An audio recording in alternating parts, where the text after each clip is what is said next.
The best commentaries from the last video. I stood at the altar, my heart pounding, my palms damp despite the cool air conditioning in the grand cathedral. Today was supposed to be the happiest day of my life.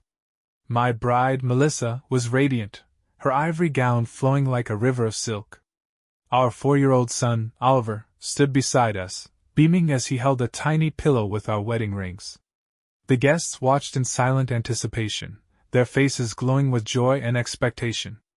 I stole a glance at my father, Richard, seated in the front row.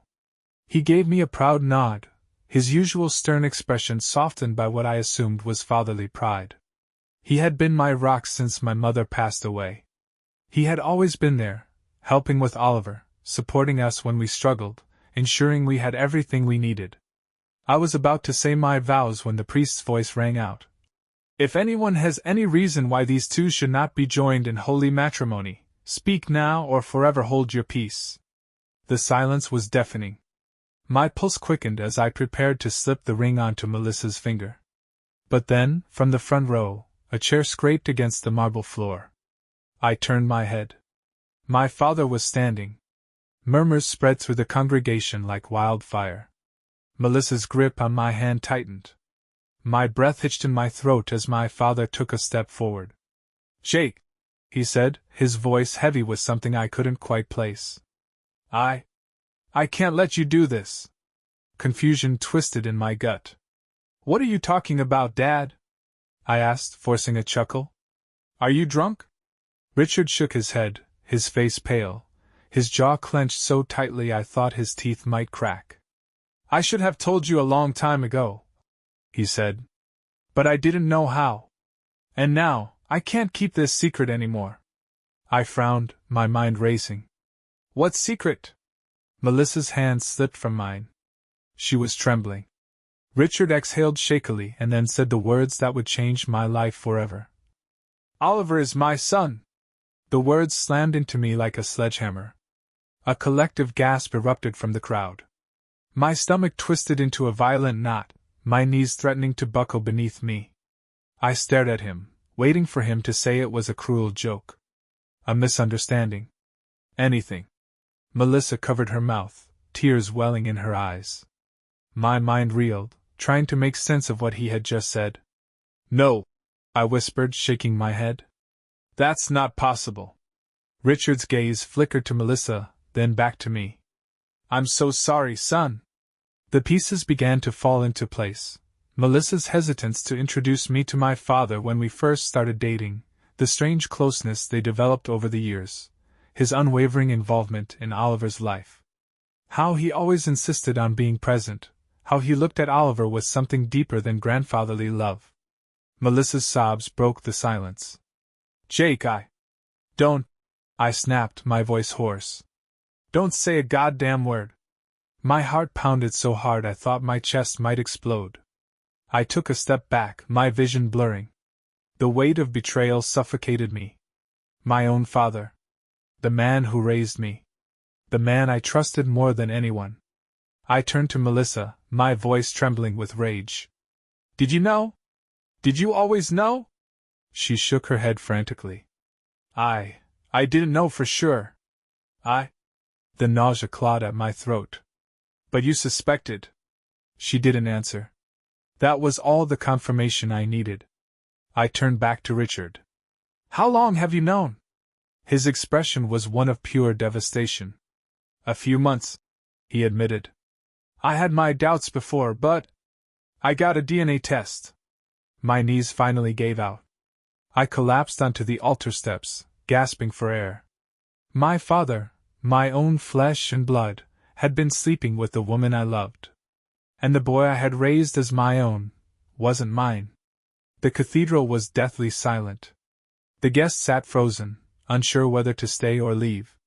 Melissa sobbed quietly beside me, but I couldn't bring myself to look at her. Slowly I stood. My hands trembled as I pulled the wedding band from my pocket.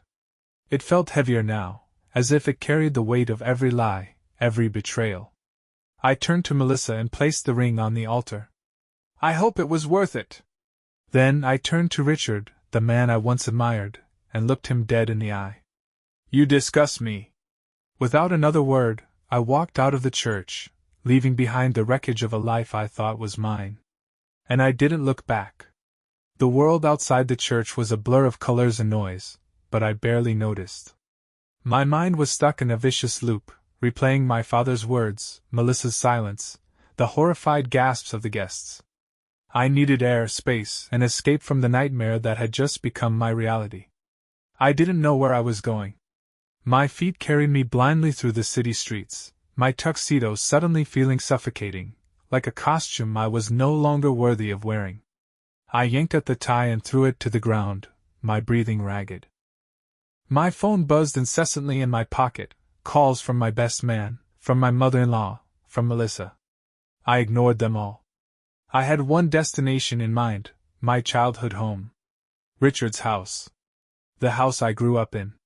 The place that now felt tainted beyond repair. I needed answers. And I was going to get them, whether he was ready or not. As I approached the familiar brick house, memories flooded my mind, Christmas mornings, birthday celebrations, the warmth of a father's embrace. Now, every cherished moment felt like a sick joke. I slammed my fist against the door. A few moments later, Richard opened it, his face weary, guilt-ridden. We need to talk, I said, stepping inside before he could refuse. The air inside the house was thick, suffocating. I could still smell my childhood in this place, old books, wood polish, the faint scent of my mother's long-faded perfume. But now, it felt foreign. Richard closed the door behind me, his expression heavy with guilt. Jake, I never wanted you to find out like this. I clenched my fists, barely restraining my fury. Then how, Dad? When was the right time? When I turned 50? On your deathbed? He sighed, running a hand through his graying hair. I was a coward. I thought I could keep it a secret forever. I took a step closer, my voice dangerously low. Did you ever love Mom? Or was she just another lie? Richard's face crumbled. I loved your mother more than anything. I scoffed. And yet you betrayed everything she stood for. Tears welled in his eyes. Jake, please. No. I shook my head. You don't get to beg. You don't get to ask for forgiveness. I turned toward the door, my voice filled with finality. You are nothing to me. The air inside the house was thick, suffocating. I could still smell my childhood in this place, old books, wood polish, the faint scent of my mother's long-faded perfume. But now, it felt foreign. Richard closed the door behind me, his expression heavy with guilt. Jake, I never wanted you to find out like this. I clenched my fists, barely restraining my fury. Then how, Dad? When was the right time? When I turned 50? On your deathbed? He sighed, running a hand through his graying hair. I was a coward. I thought I could keep it a secret forever. I took a step closer, my voice dangerously low. Did you ever love Mom? Or was she just another lie? Richard's face crumbled. I loved your mother more than anything. I scoffed. And yet you betrayed everything she stood for. Tears welled in his eyes. Jake, please. No. I shook my head. You don't get to beg. You don't get to ask for forgiveness. I turned toward the door, my voice filled with finality. You are nothing to me. Before I could step out, his voice stopped me. Wait. There's more you need to know. I froze, my hand gripping the doorknob. I didn't want to hear another word, but something in his tone sent a chill down my spine. What? I asked, barely above a whisper. Richard hesitated. Melissa, she wasn't the only one. My stomach twisted. What the hell does that mean? His eyes were filled with regret. There were others, Jake. And it's worse than you think. I stood frozen, my hand gripping the doorknob so tightly my knuckles turned white. My father's words echoed in my mind like a death knell. There were others, Jake. And it's worse than you think. I turned slowly, my breath shallow. What the hell does that mean? Richard's eyes flickered with something I couldn't quite place. Guilt, regret, maybe even fear. He rubbed his temples as if trying to push the weight of his own words away, but it was too late. The damage was done. I made mistakes, he admitted, his voice barely above a whisper. Many mistakes. I scoffed. No kidding. Richard exhaled sharply, looking like he aged another 10 years in the span of seconds. I wasn't faithful to your mother. A bitter laugh escaped my throat. Yeah, I figured that part out. No, he said, shaking his head. You don't understand. Melissa wasn't the first, and she wasn't the last. My stomach churned. How many? Richard hesitated. Enough. I took a step closer, my blood boiling. Enough? Enough for what? To completely destroy everything? To make a mockery of our family? He ran a hand through his graying hair. I was weak. I let myself believe that I could have it all, your mother, other women, the family I built, and the secrets I kept. But secrets have a way of surfacing, don't they? I clenched my jaw, trying to suppress the growing rage that threatened to consume me. So what, you slept with other women behind Mom's back? That's bad enough, but you didn't stop there. You had a kid with my fiancé, Dad! And now you're standing here telling me there's more? Richard sat down heavily on the worn-out leather chair near the fireplace, his shoulders slumped. Yes, he said finally. And I need to tell you before you find out another way. I swallowed hard. Find out what? His lips parted, but the words didn't come right away. He looked up at me, his expression filled with something dangerously close to shame. You have a brother. Silence. My brain struggled to process his words. What? I finally managed to say, my voice hoarse. He nodded. A half-brother. He's older than Oliver. His mother, she was someone I was involved with long before Melissa. I felt like the floor beneath me had disappeared. You've been hiding another child from me? Richard nodded slowly. I had an affair years ago. Before your mother got sick. Before everything fell apart. I ran a hand down my face, my mind racing. Where is he? Richard hesitated. Not far. I let out a bitter laugh. Of course. Of course, you would keep him close, just like you did with Oliver. Does he know about me? About Mom? Richard nodded again. He knows. And he wants to meet you. The room spun.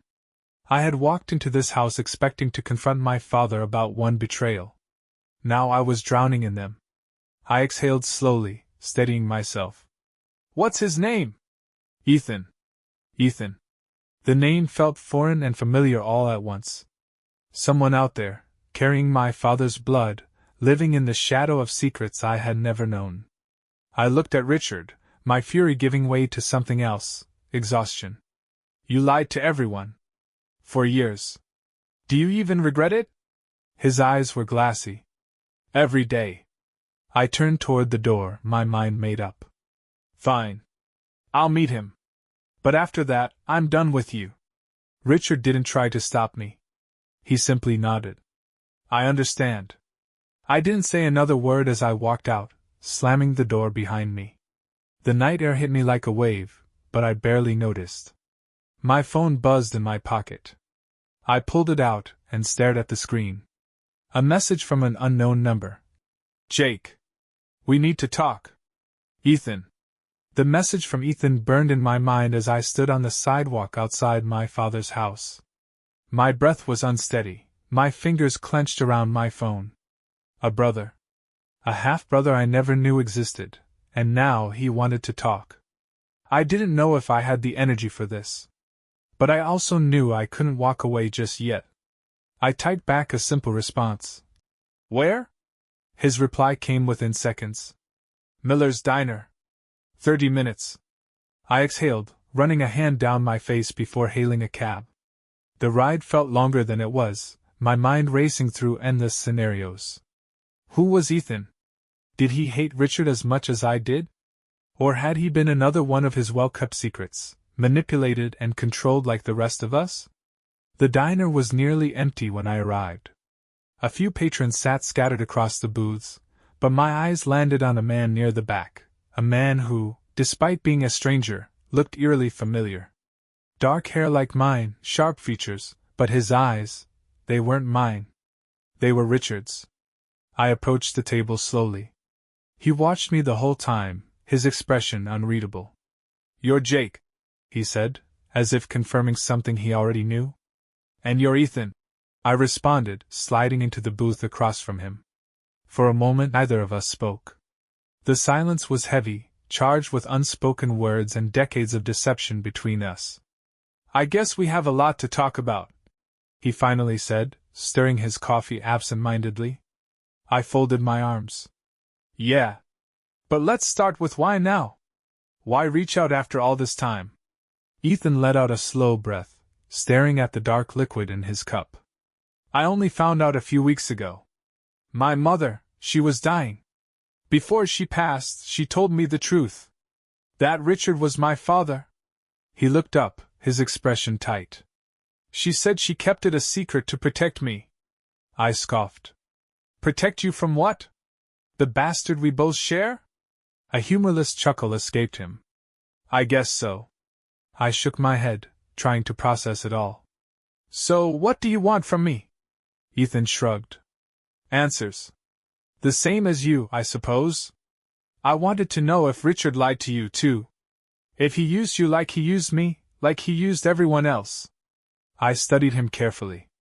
There was something in his tone, something raw, broken. He wasn't just another of Richard's mistakes.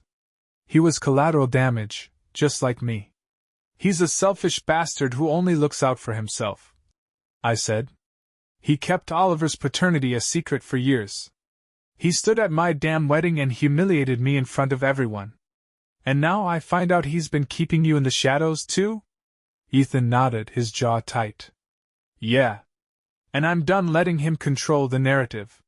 Something in his voice sent a chill down my spine. "What do you mean?" He leaned forward, his expression dark. "I don't just want to walk away, Jake. I want to destroy him." I exhaled slowly, the weight of everything pressing down on me. This wasn't just about betrayal anymore. This was war. And I had just found my ally. The weight of Ethan's words hung between us like a storm cloud, thick with rage and unspoken pain. I studied him carefully, searching for any hesitation in his eyes, any sign that he was bluffing. But there was none. He meant every word. "You want to destroy him?" I asked, my voice low. "How?" Ethan leaned back, crossing his arms. "Richard has spent his entire life building a reputation, his career, his family, his carefully crafted image of a devoted father and businessman. We take that from him." I exhaled, considering the idea. "You make it sound simple." He smirked. "It's not. But we have the truth on our side." I ran a hand through my hair. My entire life, Richard had been a constant, a foundation I had built my identity around. Learning the truth had shattered that, and now Ethan was offering me something new. Not just revenge, but justice. A reckoning. "What do you have in mind?" I finally asked. Ethan pulled out his phone and slid it across the table. "I've been digging. Richard's finances are a mess. He's funneled money into shell companies, hiding transactions that don't add up. If this gets out, he'll lose everything." I picked up the phone, scrolling through the evidence. "How did you get this?" "His former assistant," Ethan said. "Turns out, she wasn't too happy about how he treated her. She kept records. Bank statements, wire transfers, emails." I let out a slow whistle. "This alone could ruin him." "There's more," Ethan added, his voice tightening. "I think he has another family." I snapped my head up. "What?" Ethan nodded. "Not just you, not just me, someone else. Another woman, another child." My stomach turned. "You're sure?" "I'm working on it," Ethan said. "But if it's true, it's the final nail in his coffin. We expose everything. We make sure everyone knows exactly who he is." I drummed my fingers against the table, the rage inside me simmering. This wasn't just about Melissa or Oliver anymore. This was bigger. "He doesn't get to walk away from this," I said, my voice steel. We do this right. We don't just ruin his name, we make sure he never recovers. Ethan's expression hardened, and he extended his hand. Then we do it together. I clasped his hand firmly. A silent pact sealed between us. Richard was going to pay. The deal was struck. Ethan and I were no longer just two men betrayed by the same father. We were allies, bound by a shared mission to dismantle Richard's empire of lies. The next few days were a whirlwind. Ethan worked on verifying the financial records, reaching out to his contact, Richard's former assistant, while I focused on something even more personal, finding proof of the other family he might have hidden. I started with the simplest lead, Richard's travel history. He was a creature of habit, always methodical.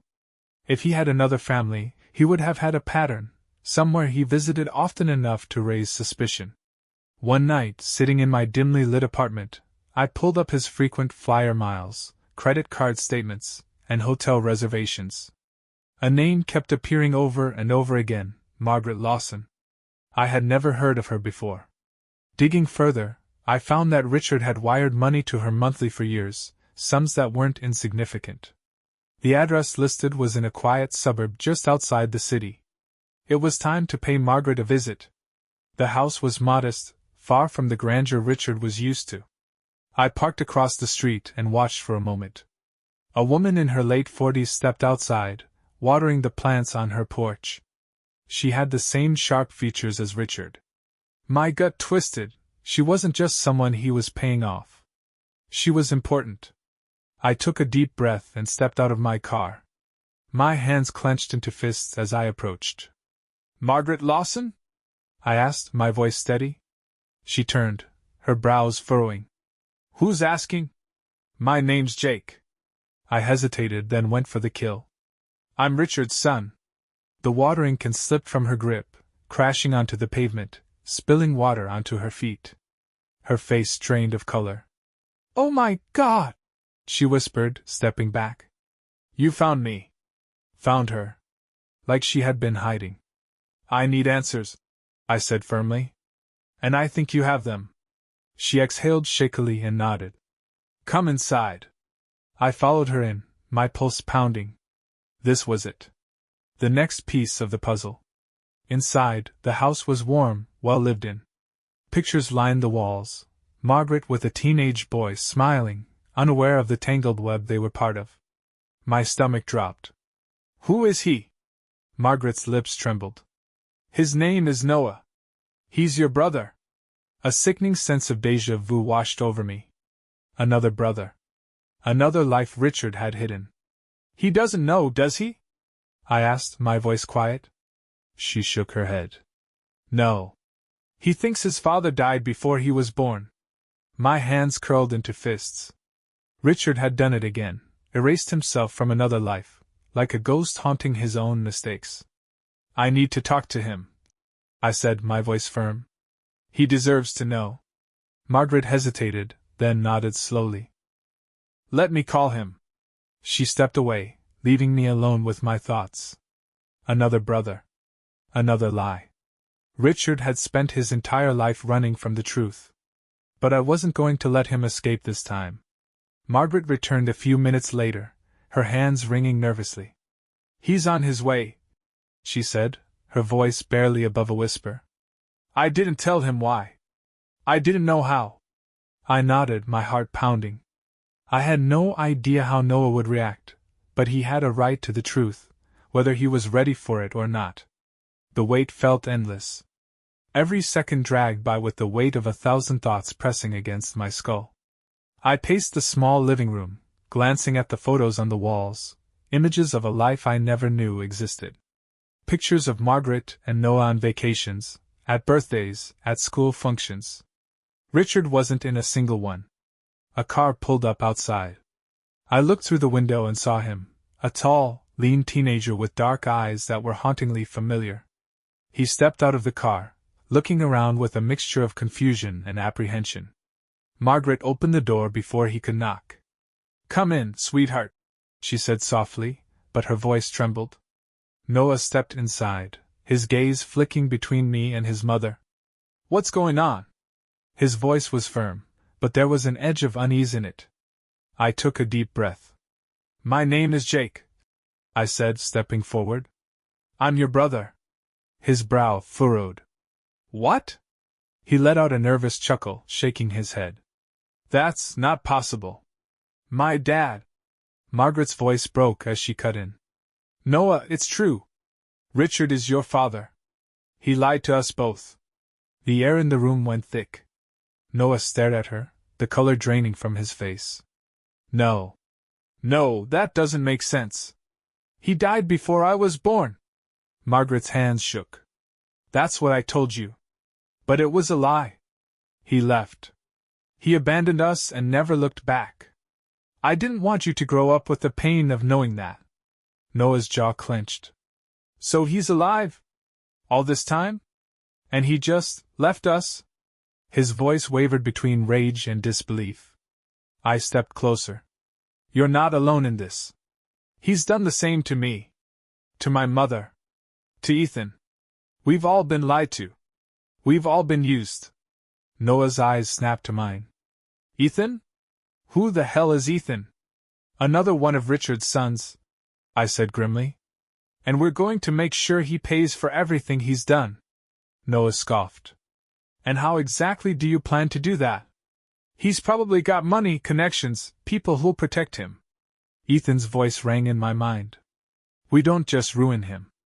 We make sure he never recovers. We have proof, I said. Financial records. Transactions. And if we dig deeper, we'll find more. He's built his life on lies. We're going to expose every single one of them.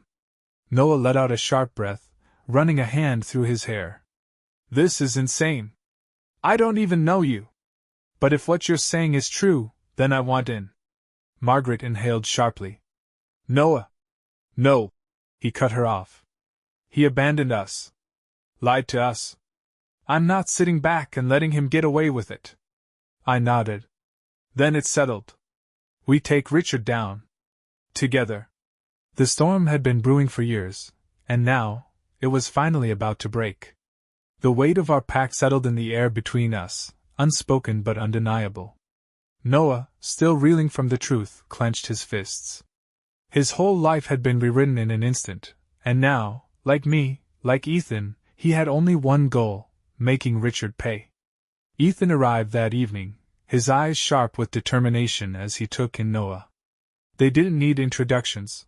One look at each other was enough to understand the twisted connection that bound us. So you're the new recruit? Ethan said, giving Noah a nod. Noah let out a dry chuckle. Guess so. Not exactly how I thought I'd meet my brothers. Ethan smirked. Yeah, well, welcome to the club. It sucks. I exhaled sharply, cutting through the moment. We don't have time for jokes. We need to focus. Ethan, tell him what you found. Ethan pulled out his laptop, setting it on Margaret's coffee table. Richard's been funneling money into offshore accounts for years. But that's just the beginning. He clicked through files, opening email transcripts, financial statements, and encrypted messages. He's got shell companies under different names, hidden assets, and transactions linking him to some very questionable dealings. Noah leaned over, his eyes narrowing as he scanned the data. This is enough to bury him. I nodded. It will be, but we need more. We need something undeniable, something that will leave him no way out. Margaret, who had been silent until now, shifted uneasily. I don't want you boys getting hurt, she said softly. Richard might be a liar, but he's powerful. He won't just sit back and let you ruin him. I met her gaze, my expression firm. We're not backing down. He's gotten away with this for too long. Ethan tapped his fingers against the table. I have a contact who can get this in front of the right people. Journalists, law enforcement. If we play our cards right, this becomes a public scandal before Richard even knows what hit him. Noah smirked. I like the sound of that. Margaret hesitated, then sighed. Just be careful. I turned to Ethan. What's the next step? Ethan's expression darkened. We confront him. Face to face. We let him know we're coming for him. The idea sent a thrill through me, anger, vengeance, justice finally within reach. But I knew Richard. He wouldn't go down without a fight. We need to do it right, I said. No reckless moves. We let him feel the walls closing in first. Ethan nodded. Then we start with his biggest weakness, his reputation. We leak just enough to make him sweat. Let him know his empire is crumbling. Noah's jaw tightened. And then? I met his gaze. Then we destroy him. The night before our first move, sleep was impossible. My mind replayed everything we had uncovered, every lie, every betrayal, every moment Richard had manipulated us like chess pieces in a game we never agreed to play. But now, we were rewriting the rules. At sunrise, we set everything into motion. Ethan made the first move. He contacted an investigative journalist, someone with a history of exposing financial fraud among high-profile businessmen. We provided them with a carefully crafted package, bank statements, offshore account records, evidence of shell companies, all tied directly to Richard. This will take a few days to break, Ethan said, setting down his phone after the final call. Once they verify the information, it's over. Noah grinned, a hint of satisfaction creeping into his usually reserved expression. Good. But I want to see the look on his face when he realizes he's screwed. You'll get your chance, I said. We're not done yet. Margaret, standing in the doorway, watched us carefully. Are you sure you boys know what you're doing? I met her gaze. For the first time in a long time? Yeah. We do. 2 days later, the first article was published. Respected businessman accused of financial fraud, evidence of offshore accounts emerges. The headline was everywhere. News stations picked it up, online forums exploded with speculation. Richard's name was dragged into the spotlight, his empire suddenly balancing on the edge of a knife. But that was only the beginning. We weren't just taking his money. We were taking his legacy. Noah, driven by a need for revenge that mirrored my own, had spent hours digging into Richard's business partners, unearthing every shady deal, every underhanded contract. This isn't just about the money, Noah said, his voice tight with anger. He's screwed over people for years. We need to find someone who wants to talk. Someone he's burned. Ethan smirked. I might know just the guy. The name he gave us was Victor Reynolds, once Richard's right-hand man, now a bitter rival after being forced out of the company under suspicious circumstances. If anyone would be willing to turn against Richard, it was him. The next morning, we set up a meeting.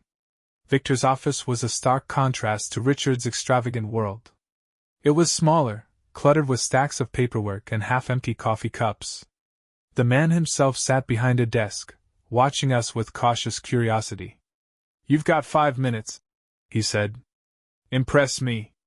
I slid the documents across the table. We know what Richard did to you. We have proof of financial fraud, and we're exposing him piece by piece. But we need more. We need someone who's willing to talk. Victor picked up the papers, scanning them. A slow smirk formed on his lips. You boys are playing a dangerous game. So did he. I countered.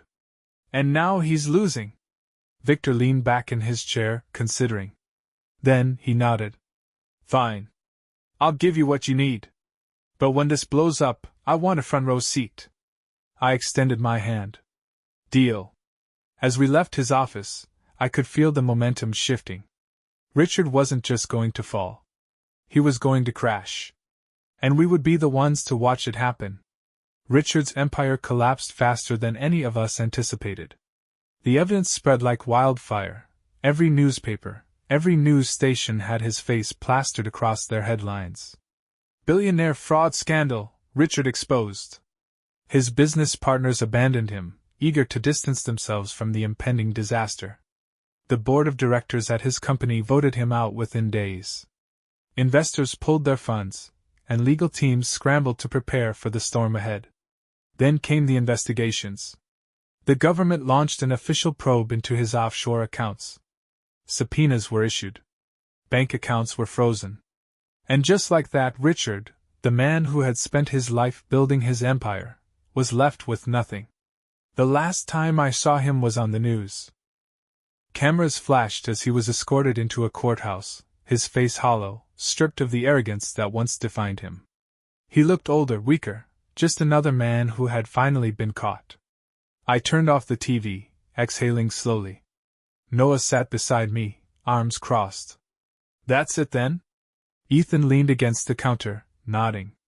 That's it. There was no celebration. No triumphant cheers. Just the quiet understanding that we had done what needed to be done. Richard had spent his life lying, manipulating, destroying others for his own gain. And now, he was nothing. Margaret, watching from the doorway, sighed. Are you boys satisfied? I looked at my brothers, at the family I never knew I had, the people who had been just as lost as I was. Yeah, I said finally. We are. For the first time in a long time, I felt free.